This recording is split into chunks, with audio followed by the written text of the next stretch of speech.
তো যেহেতু বাড়ি চলে যাব, তো জামা কাপড়গুলো ব্যাগে ভালো করে গুছাতে হবে, তার জন্য গুছাবো।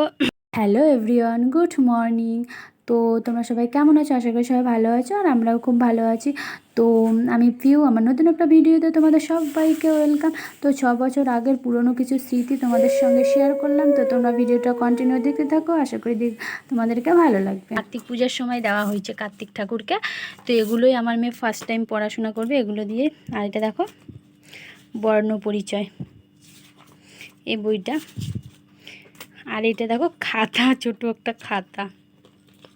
আর চশমাটা ছিল, আর আমার মেয়ে এসেই চশমাটা দেখো ভেঙে দিয়েছে। তারপর ঘড়ি আমার দেখে, এগুলো দেখে না নিজেকে হাসি পাচ্ছে। দেখো কি সুন্দর ঘড়ি। তারপর এটা কলম, এটা একটা ছোট ঝুনঝুনি। আর এটা পুতুল, এইটাকে বানাতে হবে মোম দিয়ে।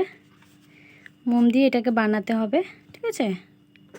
আর একটা বাঁশি, এটা বাঁশি। এগুলো হচ্ছে, আর এটা কী আমি বুঝতে পারছি না, এটা বেশ কি একটা, ঠিক আছে। তো এটার নাম কে কে জানো তোমরা কমেন্টে অবশ্যই জানাবে, আমি কিন্তু বুঝতে পারছি না এটা কি। আর আমার মেয়ের বই খাতাগুলো তোমাদেরকে কেমন লাগলো সেটাও কমেন্টে জানাবে। বাই।